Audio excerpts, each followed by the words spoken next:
ভুলবেন না চ্যানেলটি সাবস্ক্রাইব করে সঙ্গে থাকুন এবং কমেন্টে জানান আপনাদের মধ্যে কে ডালিম খেতে সবচেয়ে বেশি ভালোবাসেন।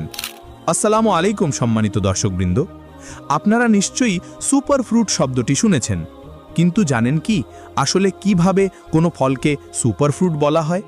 চিকিৎসকরা সেই ফলগুলোকেই সুপার ফ্রুট বলেন যেগুলোতে প্রচুর ভিটামিন, খনিজ ও অ্যান্টিঅক্সিডেন্ট থাকে।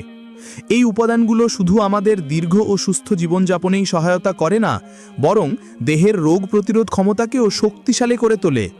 এই কারণেই ডালিমকেও একটি সুপার ফ্রুট বলা হয়। আরবি ভাষায় ডালিমকে বলা হয় রুম্মান। এর উৎপত্তি প্রাচীন পারস্যে, তবে বর্তমানে পৃথিবীর বহু স্থানে এটি চাষ করা হয়। ইরান আজ বিশ্বের সবচেয়ে বড় ডালিম উৎপাদক দেশ। পবিত্র কোরআনে আল্লাহ তাআলা 3টি স্থানে ডালিমের উল্লেখ করেছেন।